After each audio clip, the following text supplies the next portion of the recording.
loves, welcome back to my channel. Today I'm going to be teaching you how to do a 5x5 closure wig. So right now I'm showing you what they sent me in the packaging, which was some eyelashes and a little cute headband. But before we start, you want to make sure you have a mesh dome cap and also a wig hat. For the inches, I ordered a 18-inch HD closure and also 3 bundles of 30-inch hair. Now I'm just going to show you what the hair looks like outside of the packaging. I fell in love with the quality of this hair. It was real soft. The lace was a really good lace in my opinion. And also the bundles was true to length and it was thick all the way down to the end, which I love.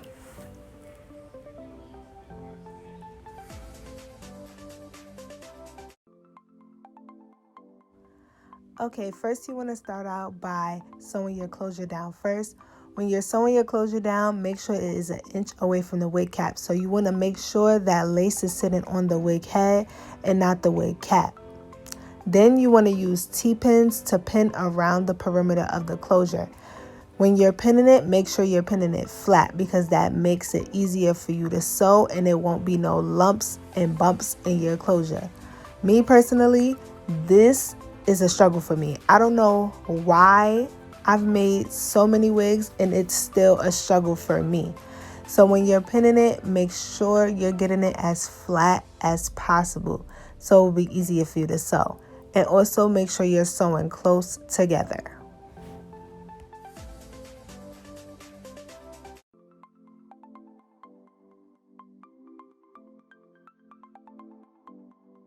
Okay, now I'm starting to sew on the closure.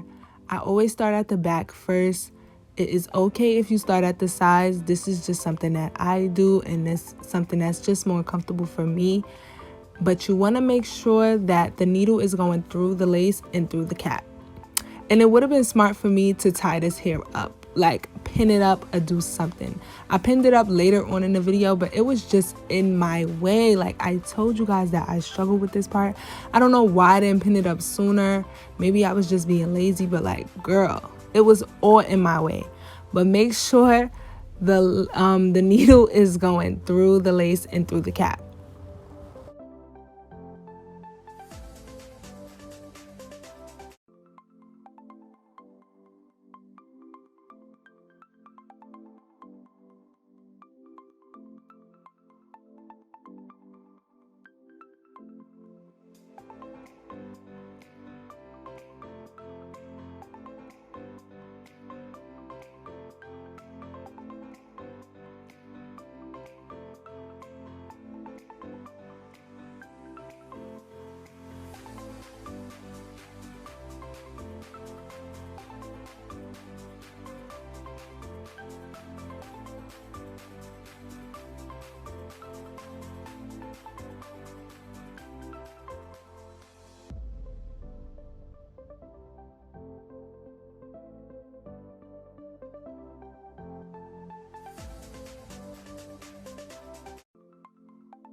This is how I knot the ends of the thread when I'm finished sewing. I wrap it around the needle 3 times and pull it, and that makes a knot. So I just taught y'all something. Most of y'all probably knew that already though. But nah, this is how the closure should look when you're finished sewing it on. Mine's had a tiny bit of lumps. Well, not really lumps. It's just that I wasn't sewing as close together as I should have. Make sure you're sewing close together. But now it is time to sew the tracks on. I start from the very back. Here's a little trick. When you start at the back, that makes the hair a little longer when you put it on your head. So I start at the back because I need my hair as long as it could possibly go, okay? So I take the needle and I put it through the wig cap and through the tracks. Some people are really lazy when it comes to this part and they just want to speed up the process and they just put it through the cap and then they tuck it under the weft and then just pull it. No, I put it through the weft, through the weft. You know what the weft is. And here's my flip over method. I don't cut my tracks. I don't, because that makes the hair shed. I do the flip over method. So I flip it over like you see me just do, and then I pin it. So when it's time for me to sew, it's not falling apart, it's not sliding, it's not doing none of that. It's already in place. I don't cut my tracks. Future reference, don't cut your tracks. Use the flip over method. It helps more and your tracks will last longer.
Okay, so this is the only time that you might have to cut your tracks is when it's time to close out the top of the wig. So you're going to cut small pieces to go across the top of the wig.